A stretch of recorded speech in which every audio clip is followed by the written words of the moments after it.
The world's a dangerous place. Get the industry's original and most trusted laser sighting system from Crimson Trace. A laser and light systems will enhance your effectiveness and help keep you and your family out of harm's way.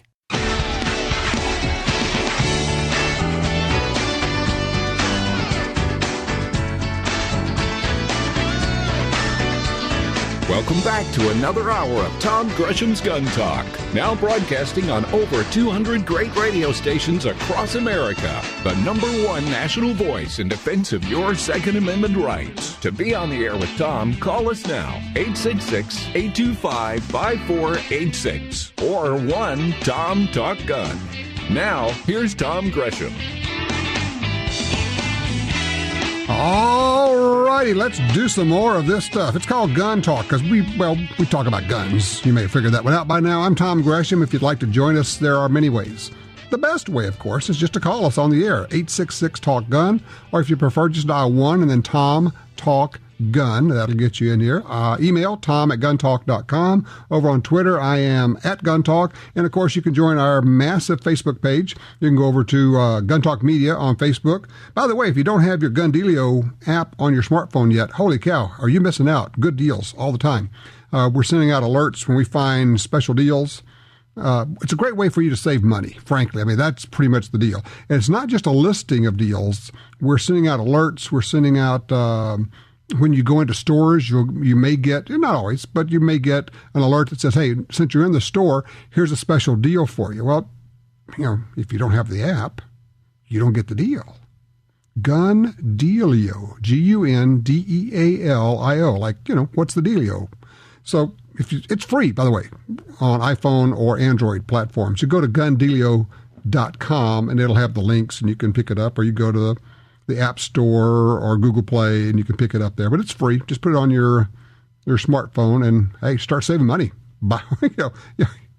Okay, truth is, right? You're not going to save any money.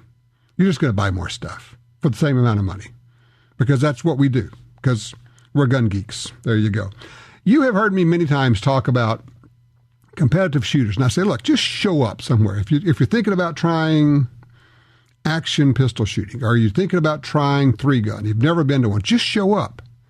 Go tell somebody, hey, I'd kind of like to try this. And in a lot of the meets, somebody will say, well, hey, try this. Here's some gear. Try this. Here's something, you'll see a competitor whose gun goes down. Another competitor says, hey, use this one. It's amazing how they will turn around and help somebody who may end up beating them. And they're okay with that. Well, we just have what I think is one of the better stories of that just happened.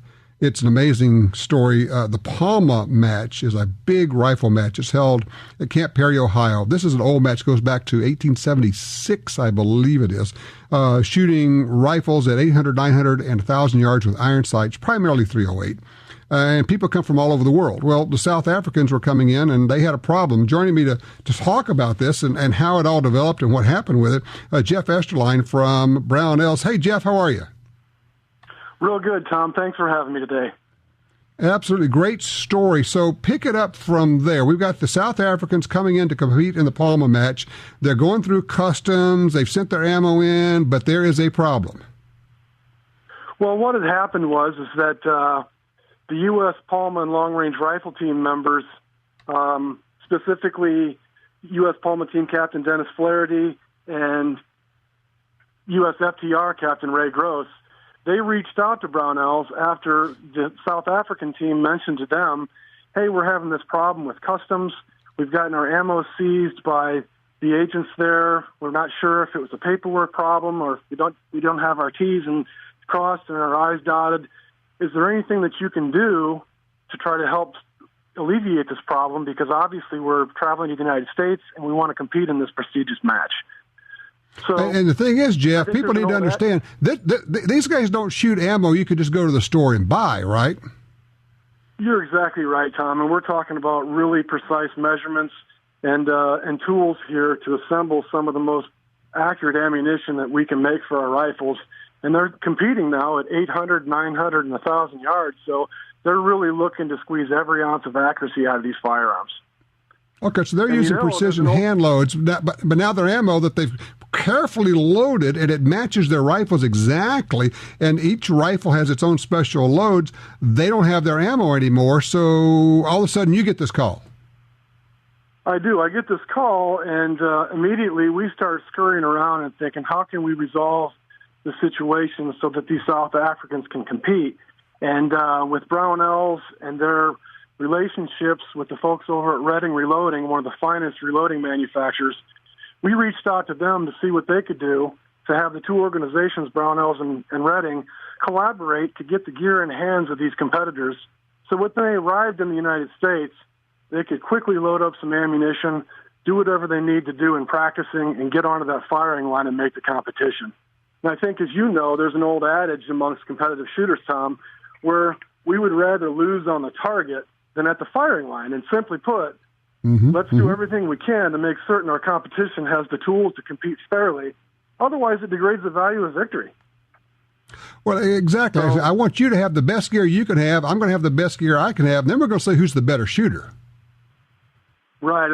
And what's interesting is what you mentioned in your opening segment. I personally witnessed myself shooters handing other competitors their own rifle after an equipment malfunction, simply to enable that competitor to have a fighting chance. So this is what the U.S. team saw in the South African situation, and they wanted to give those folks a fighting chance. Too much practice, preparation, travel time away from families to have a wasted opportunity like this. Okay, so I'm looking at this list of gear that you contacted Reading about. I mean, this is a big list of gear. This is a lot of stuff. Case trimmers, and obviously you got to have presses and turret presses and dies and shell holders and powder tricklers. I mean, it goes on and on and on. And now, I've known Reading forever, and I've always thought that nobody makes better or centerfire metallic gear for reloading than Reading. So you give them a call, and what happens? Well, I think that's where the credit deserves to be placed here, is with the U.S. Palma and FTR coaches, Dennis Flaherty and Ray Gross, as well as the executive VP at Reading, Robin Sharpless. They dug in their pockets. They also helped with the members of the team to reach into their own pockets to gather components to build that match ammunition. And Reading simply saw a need to provide that reloading gear. And I'm not sure if Reading is going to get the gear back in hands or if they're donating it, but it really doesn't matter. The matter is that we resolved that situation for the South Africans, and I think we all feel better that they're able to compete now, especially if we were in their shoes traveling far distances to make that. So it's great that the competitive shooting fraternity can do this, and we would hope that they would do the same for us. Yeah, I've known Robin for 30-plus years, and if ever there was a quality individual, he's it. And it's typified by the way that Reading operates throughout the whole company. Yeah, they make a great product, and they always stand behind that, just as Brownells and Sinclair always have.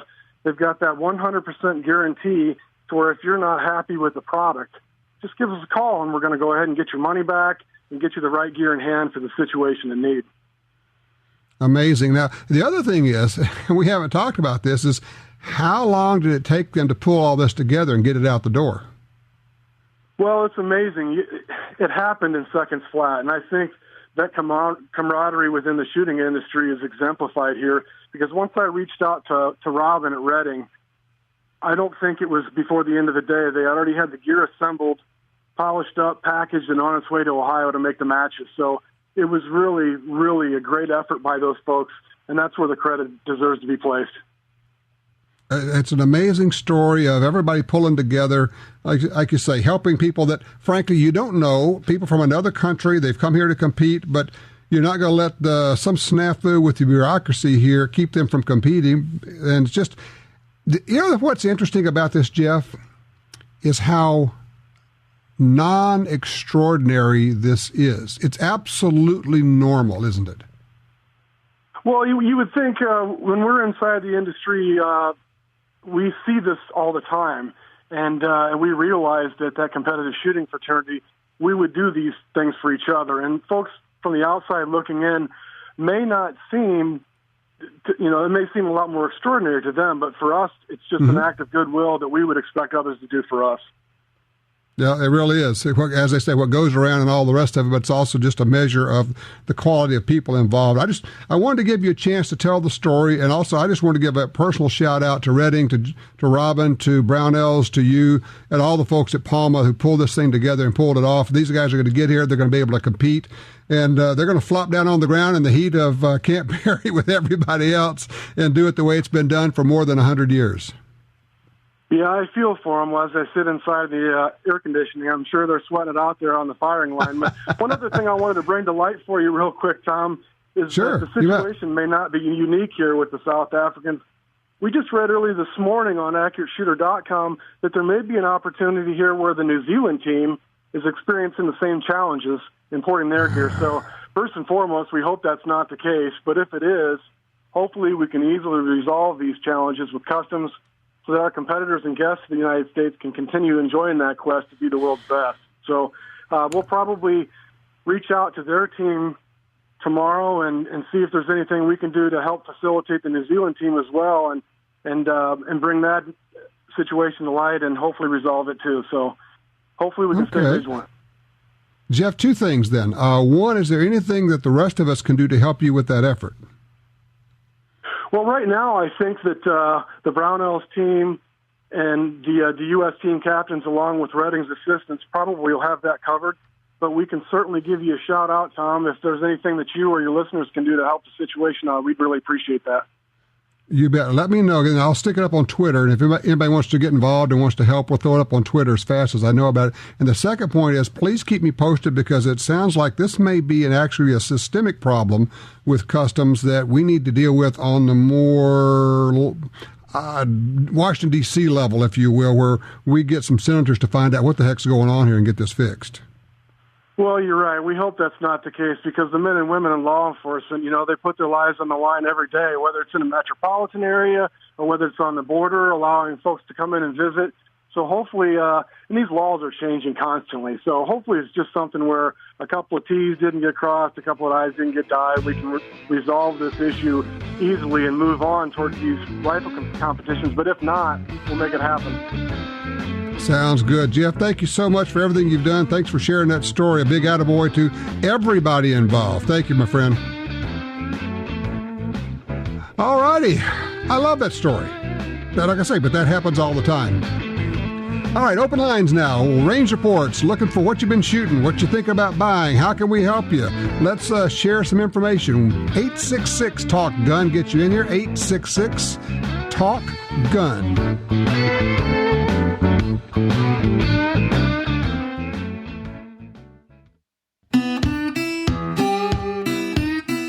A great trigger can make you a better shooter.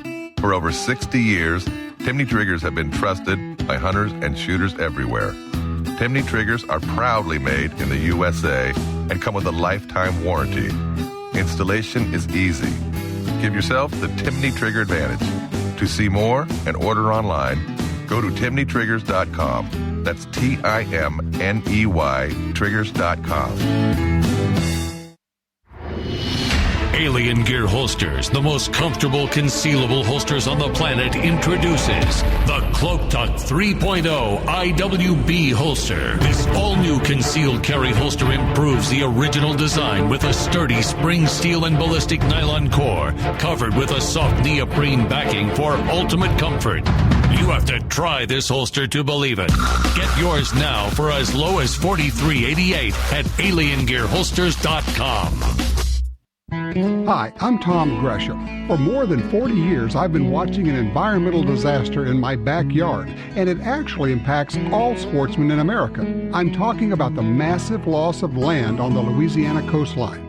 The U.S. Geological Survey said the swamps and marshes of coastal Louisiana are among the nation's most fragile and valuable wetlands. That land is disappearing. The Mississippi River Delta hosts as many as 10 million ducks and geese every winter. These are birds which migrate northward through the states, all the way to Canada. The wetlands of the Delta support some of America's best fresh and saltwater fishing. And here's the deal. The wetlands of the Mississippi River Delta are disappearing at a rate of 1 football field every hour. 1 football field every hour. Gone. We can reconnect the river with its wetlands and restore the Delta, but we need your help. please visit vanishingparadise.org. That's vanishingparadise.org. Everyone knows that dry fire practice can make you a better shooter. Make it count with the Score Time Laser Trainer Target from LaserLight. Use your own gun with LaserLight Laser or the LaserLight Trigger Time Laser Pistol to get great practice and have fun doing it. It's like an electronic dartboard target for your gun, with scoring, timer, and shot display. To see more, go to laserlight.com. That's laser, Lyte.com.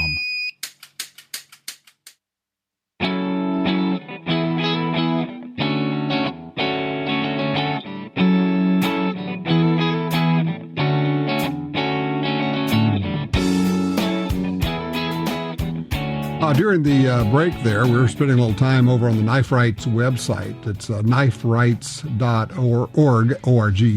This is the last few days of the Ultimate Steel Sweepstakes. And I told Jim, I said, just start scrolling down. Just start looking at what they're giving away here. Knives, guns, all sorts of stuff. Breathtaking works of art. You can go over there. And, of course, it's a fundraiser for Knife Rights, which is essentially, it's the NRA of knives as far as fighting legislation and restrictions on your knife ownership. People are getting arrested for carrying pocket knives, and we're getting a lot of that turned around. I cannot enter. I wish I could. I'm on the board. I can't do that. But you can enter. And once you see these things, you're going to be all over it. If I could just pick one thing, it would be one of the Damascus knives. It wouldn't be a gun, interestingly enough, but boy, these knives are gorgeous. Oh, and if you missed out, you did not get a GT20 pistol, there's one of those in here. We're giving away one of those too. So I managed to scrounge one up, snag one to do that. So just go to kniferights.org. Take a look at this lineup in the Ultimate Steel Sweepstakes. It's pretty impressive, I guarantee you. Line one, Lucas has called us from Oklahoma City, Oklahoma. Hey, Lucas, what you thinking about buying? Well, I've actually had my eyes on a Savage Arms 30-06 for deer hunting. I was kind of wondering what you might think of that rifle. I think Savage is making some really good rifles. There are a lot of, really about in the last 7-8 years, a lot of really good rifles in the lower price range. In fact, some of them, frankly, are better than the more expensive rifles. Savage kind of started it off, and now Ruger has a bunch of really good ones. The American line, Mossberg has some. I would say just find one of those you like. Now, here's the question. Are you locked in on the 30-06, or are you still kind of looking at different caliber possibilities? I'm still looking at different caliber possibilities. My budget, unfortunately, is kind of tight on this one in the neighborhood of $500. Okay. But, yeah, I'm definitely open to other calibers. $500, you know, for $500, I know that Ruger has one of their American rifles that comes with a scope for $500. I would look at that also because it's a good scope and a good rifle. I'd look at the Ruger American model. It comes with a scope. On caliber, let me ask you, are you going to be hunting in Oklahoma strictly, or are you going to be traveling and maybe hunting out west, or is it just going to be deer or maybe anything else in the mix? Well, we're starting with deer. We'll move on from there. I will be hunting strictly in Oklahoma, though. Okay. All right. 30-06 is great. It will do everything you want it to do. At the same time, I think you could actually come down in caliber a bit, have a little bit lighter recoiling gun that may be a little bit more pleasant to shoot and still would be very good on deer. A 270 would work, a 280, even down to it's like a 260 Remington or a 7mm 08. I think that all of that would work. Yeah, and that's a good point. Jim's saying, well, what about ammo as a cost? You can buy relatively inexpensive 30-06 ammo for practice, but my guess is you're probably not going to shoot it a lot in practice. Am I guessing right? Yeah, no, it won't be much of a practice gun. It'll be a hunting gun primarily. It's a hunting gun. I think you're on the right track. The Savage is good. The Ruger American scope combo is a great possibility out there. And look at maybe some of these other calibers, 260 Remington, 7mm 08, one of those. I really like the 6.5, which is the 260 is a 6.5 caliber. look at one of those, because it'll do everything you want it to do as long as you use good bullets. You're not going to make a mistake, and all of them have good triggers now, so just have fun. Look, do me a favor. After you get it, go out and shoot it. Give us a call back and let us know how it works out for you, okay? That sounds awesome. Thank you very much for the help, sir. I appreciate it. Thanks, Lucas. I appreciate that. Up in Anchorage, Alaska, on line 3, John's with us. Hey, John, how you doing? I'm doing good. I got a statement to make, and I got a question to ask. Go for it. My statement is, in the Second Amendment, it says the Second Amendment shall not be infringed. And that doesn't mean the Congress, the Senate, the President of the United States, or the Supreme Court. You got to change the Constitution to do anything with our weapons. And we ought to take them to court and spank them severely for infringing upon our rights of the Constitution. Okay. All right, what's your question? My question, I bought a Glock 10 millimeter, and I bought a 6-inch barrel for it. Mm-hmm. And I haven't shot it yet. It's brand new. I got it for my birthday. So I wanted to know if that 6-inch barrel, how much increase it's going to be in velocity and accuracy. Probably no increase in accuracy. It might be a little bit, but it's not going to be a lot. I mean, you might be looking at an inch at 50 yards, better accuracy. Longer barrels do not necessarily mean more accurate, but you will get a little bit more velocity. And by a little bit, I'm talking about somewhere between 25 and 50 feet per second by going to the 6-inch barrel. It's not a lot, frankly, but it's there, and every little bit helps. So, 10 millimeter, is that going to be your hunting gun or your bear protection gun? Why'd you get that? I got it for bear protection. It's a lot better than a 22 Magnum. I cannot disagree with you on that one, John. I would load that thing up with some good hard cast bullet ammo. There's some good ammo out there. Try double tap ammo. Also, Barnes Bullets. They've got some 10 millimeter loaded ammo from Barnes that has really deep penetrating bullets, because that's what you're looking for on bears, particularly big bears.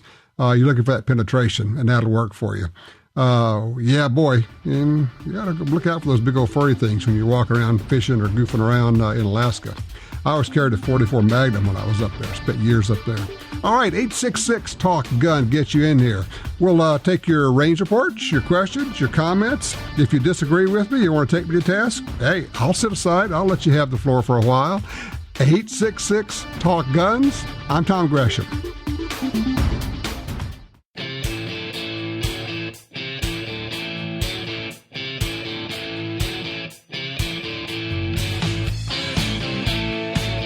Covering all aspects of gun ownership every week on this fine radio station. You're listening to Gun Talk with Tom Gresham. All right, 866-TALK-GUN gets you in here. Chris sends me an email. It says, I live in a state where I can only have a firearm, I can have a firearm, carry it with only 10 rounds, handgun. So what would be your suggestion? Well, there's probably 20 or 30 or 40 or 50 handguns we can come up with for that. The old question of, what gun should I get? I don't know. It's real simple and real fast. I don't know. I'm thinking any number. Here's the thing. If you're limited in your round count in any given size of gun, then you can go to a somewhat larger caliber. So if the particular platform, pick something, Smith & Wesson M&P. It holds 17 rounds of 9, and it holds, 14 rounds of 40, and then maybe it holds 10 rounds of 45. Well, if you can only have 10, might as well go to that platform. If you want to go to a smaller platform, then maybe you get one that holds only 10 rounds of 9 millimeter. As far as which one, I don't know. You're going to have to go try some and figure out which one you like. We have an embarrassment of riches right now when it comes to choosing guns. I don't care if you're starting with a high point and working your way up to a, Clark Custom Guns or Brown or Les Bear or, a $3,000 gun. They're all wonderful. They're all incredibly good these days. It's just amazing. So you pick one that you like, that you can afford, that sometimes it's just, I don't like the look of that gun. Sometimes it's, I love how that gun looks. I like how it fits my hand. That's actually a more legitimate reason for buying one anyway. So, all right, we sometimes get interesting calls. I just got this email from Jerome. He's called in from Layton, Utah. Line 1, Jerome, I actually read this to the guys here during the break. This is a new one from me. How are you? You're on Gun Talk. You must have been screaming out laughing too. Well, I said, we don't often get people who do ballistic testing in their own bodies. So, tell the story. What the heck happened here? Okay, Tet of 1972. That's 4 years after the 68, and I was stationed in Pleiku. And the Vietnamese custom is about the same as the Mexican custom. Well, in this case, it involves magazines full of tracer rounds, and they stick them straight up in the air to slay the dragon. Okay, well, so they're shooting all these AKs up in the air, right? No. Not AK, excuse me. M16s. Oh, okay, so they're shooting M16s. Okay. Yeah. All right, go for it. They're leaving at close to 3,000 feet per second. And the pointy end is straight up. Well, when this sucker came down, I'm guessing is about 400 feet per second, and it landed on my back, right between the shoulder blades, and came to rest about 4 inches down from there. Okay. And my question is, how did this round that was spinning like crazy, pointing up, end up pointing straight down? So when they pulled it out there and they did the x-ray, they could see the bullet was pointing down. So it went up in the air, came down point first. All right, probably. This is my guess, okay? Now, this is actually some interesting stuff. If you read Hatcher's Notebook, the book, which is fascinating anyway, they did some tests on this. My guess is this. It's exceedingly difficult. It would be rare for a bullet to actually go literally straight up. More than likely, it had some kind of angle on it when it went up, and it described a parabola in its trajectory up there. It went up, turned over like a football does, and comes down point first. More than likely, that's what happened. Your other question is very interesting, which is, of course, so what's the velocity? Well, you hit terminal velocity just like a skydiver. There's a limit to how fast a skydiver could go falling when you hit air resistance, and same thing happens to a bullet, or any falling body, actually, when it hits air resistance. And you're probably right. I would guess probably just ballparking it between 200 and 400 feet per second would be a pretty good guess. So did you save the bullet is the one question. No, I didn't want the bullet, but they wouldn't let me have the x-ray. They would not, or they did? No, they offered me the bullet, but I was more interested in the x-ray. So now let me ask you this: what was the damage done to you besides sliding into your fat? Just a hole in a suet. They washed it out with Iodoform, which is a mild antiseptic, it's an antiseptic and a painkiller kind of a thing, right? And you reached him first time. I felt him tap the end of the round. It says, you better get the longer forceps, and he did, and he reached back down in there and pulled it out. Well, and to your last question in your email, I do not know how the suet, i.e. fat in your back, compares to ballistic gelatin, and I don't think we want to do any more testing to find out. But you win the prize for the most interesting way of testing ballistic performance. I don't want to do that one again. Thank you, Jerome. I appreciate that. Fascinating. 866-TALK-GUN gets you in here. What's your question? What's your comment? And my question for you: as you hear the stories about another theater shooting, how does it change your behavior in terms of going out, what you carry, where you go, conversations with your family? 866-TALK-GUN.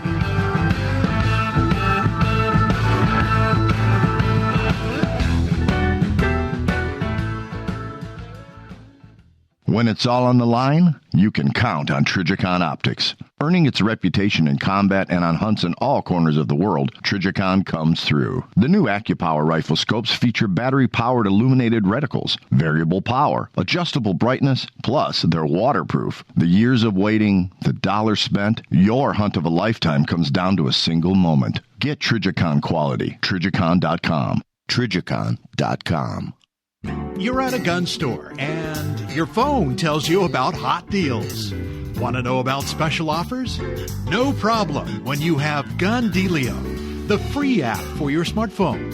GunDealio delivers the latest deals on guns, ammo, and extras direct to your phone. Don't overpay for your shooting gear. Get GunDealio. It's free at the App Store and Google Play. Trigger the deals with GunDealio. GunDealio.com. No matter what gun you have, you want it to hit harder, shoot faster and flatter, and be more accurate. You get all that with the ammunition from Double Tap. Double Tap's experts select the best bullets, then load them to higher velocities while keeping safe pressures. Shoot small groups. Shoot farther. Use custom hunting loads in your handgun or rifle. Even fire 2 projectiles with one shot. DoubleTapAmmo.com. That's DoubleTapAmmo.com. Attacks happen every day. How will you react? See real people put into real-life criminal attack situations on First Person Defender. Discover what works and what doesn't. Kidnapping, ATM robbery, home invasion, and other attacks. Learn how to save your life and the lives of your family. Get the entire first season on DVD at ShopGunTalk.com. Get prepared. ShopGunTalk.com.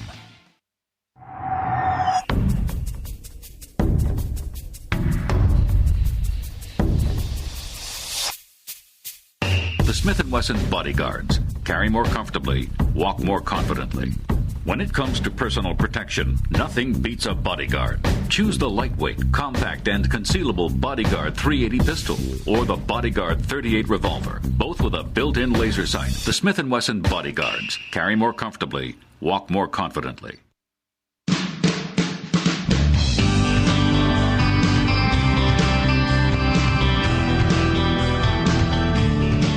Okay, so you're in the break. We're talking about the methods of putting rifling into a barrel. We'll get into that another time. Basically 3, there may be more, but 3 that I know of, button, cut, and hammer forging. There may be some others in there, but that's science and a wee little sprinkling of black art into how do you make barrels and how do you rifle them and which is the most accurate. You can start bar fights among competitive shooters about that one. It's pretty interesting. All right, let's see. Let's pick up line 3. Mick is in Sanford, Mississippi. Hey, Mick, what you got there? Well, I've been listening here, and I'm a first-time caller, and I kind of inherited a bunch of guns from my father. I prefer to say weapons. But when he deer hunted up in Colorado, he usually would go out with his 30-40 Craig looking for the big buck with the antlers, and he would carry as a sidearm his 44 Special, and most of the times he'd come back with a couple of does that he'd shoot with a 44, because when you're up in the mountains, you happen to just stumble along one. Sure, and, okay. And like I said, he'd use the 44 for long range. But I also got a Remington Model 12C that he got from, you used to refer to him as Uncle, but he was actually a neighbor, and I don't know if you know the old singers of the Beverly Hills, Earl Scruggs and Mr. Flatt. No, but I've obviously heard, Flatt and Scruggs heard of him, sure. Yeah, well, his uncle was one of the premier killer of squirrel tails and had the most count of squirrel tails in Tennessee, and he wore out this old Model C and gave it to my dad. I need to try and get a letter on that, from my All right, family. but you got a Model 25 you wanted to ask me about, so what's the question here? Well, I'm trying to determine because whether it's got the humpback hammer.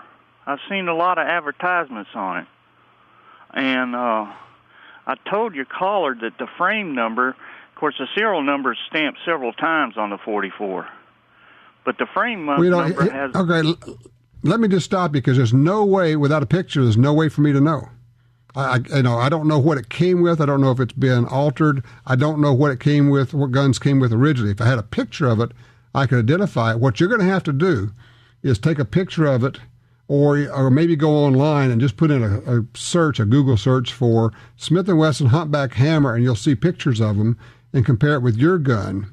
But, unfortunately, since we're not Skyping here, I can't look at your gun and know which trigger it has, or which hammer it has on. Sorry about that. So before we go too far down that rabbit hole, I thought I'd just go ahead and get in there. If that's the question, then that's a visual deal. You have to do that one probably online. Line 4, Dusty's with us out of Colorado. Dusty, you got a range report for me. Talk to me. Yes, sir. Great show, Tom, and thanks for taking my call. I got a High Point carbine, 9mm. Okay. I don't know why I bought it, but I did. That thing is I have several like that. And more fun than a box of kittens. I'll be darned. The only problem is that thing eats every kind of ammunition I put into it and spits it back out, and I got brass all over my feet. Welcome to the world of semi-automatics. You just keep feeding them, particularly if they'll take bigger magazines, because what'll happen is you're going to load up the big magazine, shove it in there, you're going to empty it out. You need one person shooting and one person loading. Yeah, really. I thought that thing was jamming on me, and come to find out, I just run out of ammo. So, give me an idea. How many rounds do you think you've put through this High Point? Oh, good Lord. Probably 3,000-4,000. 3,000 or 4,000, and it just keeps running. Yeah, it just keeps running. Okay, the question is, did you get it just for having fun at the range, or do you consider this a home defense gun? What's the idea? It beats the heck out of me. I don't know why I bought it. I just decided one day I needed one. That's a man after my own heart right there. I don't know why I bought it. I just thought I'd do it. And then take it out and shoot and go, hey, that's kind of fun. I appreciate it. Listen, you also, real quickly, how's the report on the Taurus you got? You got the 327?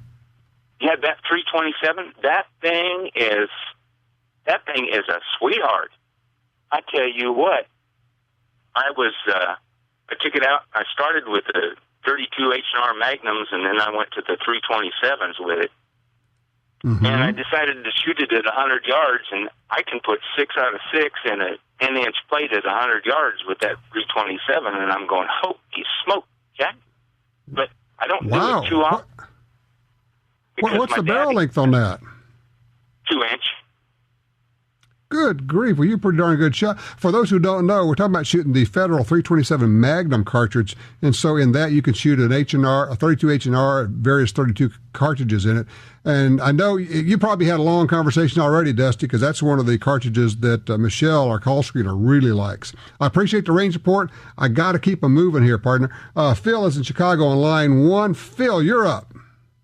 Hi. I've got a question. For a home defense weapon, would you recommend 22, and how would it be loaded? No, I would. No, I would not recommend a 22. Having said that, I mean, if you're going to go out and buy a gun, don't buy a 22, unless that's all you can afford or all you can shoot. But a 22 is a whole lot better than nothing when you're trying to defend yourself. But if you have to shoot a 22, then get some high velocity ammo, hollow point ammo for it.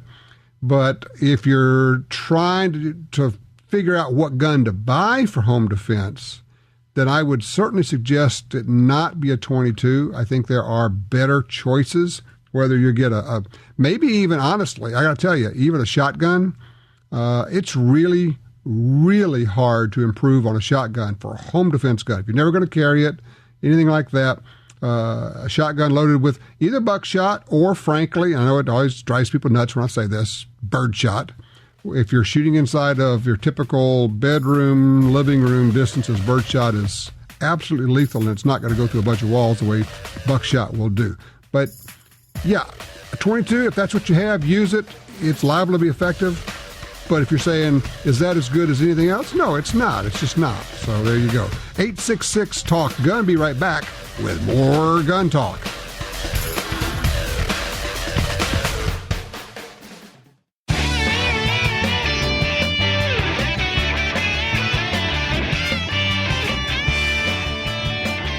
We were talking about the Palma match earlier, just so that you understood what I was saying. Yes, they're shooting iron sights at 1,000 yards with 308s. That, my friend, is some shooting, to be sure. 866-TALK-GUN. Eric is in Fresno, line 2. Eric, you're on Gun Talk. Hi, how you doing? Great. I love listening to your show. Listen to it every week. Thank you. Well, like you were asking, if you do anything to protect my family, and I will. I've been carrying with my permit for approximately 27 years now, and I've been to the front sight range in Nevada. Trained with them twice so far, and that's going through all kinds of combat training. And I go out. I'm retired, so I go out. I shoot at least twice a week. If I can get more, then I will. So I love shooting. But yeah, I carry usually my Springfield 45 Ultra Compact, and that does have a light on it, and also the laser grips. That's a great package. I actually had somebody ask, well, why are you always talking about lights so much on your gun? I said, well, the chances are, if you have to use a gun in self-defense, it's going to be a low light or no light situation. And, the light, first of all, if you've never shot in the dark, you realize you can't see what you're shooting at in the dark, so you need to turn on a light. And number two, you don't know which is the threat or what the threat is if you can't see it clearly, and the light makes all the difference there. So look, I appreciate the call, Eric. I have some friends who are serious trainers, and they go like overseas and do funny stuff and come back. And the guns they carry, their handguns, all have lights on them. And at first I thought, well, that's interesting. I've never seen anybody actually carry a light on their pistol all the time as their routine carry gun. And the more I got to know them and respect them, these are the guys at VADA, great training facility in South Louisiana. I realized that just makes all the sense in the world. It's a self-defense gun. The chances are, all the odds say, all the reports say, if you need it, it's liable to be low light or no light. Why would you not have a light on your gun at all times? It's a great point. Let's see. Jim is in Sioux City, Iowa, on 3. Jim, got about a minute. Go for this story. I like it. I'll do it quickly. Since we're telling stories of sending projectiles vertically, I did such a thing in about 1975.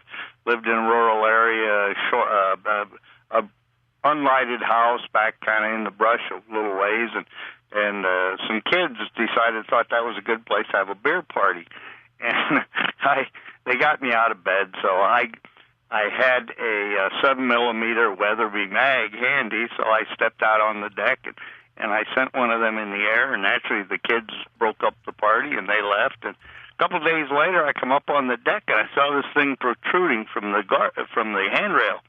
And my God, it was the bullet. Okay. Well, I mean, for those, and what I'm going to say is that shooting a bullet up into the air is simply irresponsible. You are responsible for everything that bullet does, and if you don't know where it's going to come to rest, then you have no business pulling the trigger. For everybody who's not quite clear on this, particularly those in New Orleans, where every New Year's they like to do this, don't shoot guns up into the air, not metallic guns. Shotguns, sure. But you don't know where the bullet's going to come down. People get killed by falling bullets.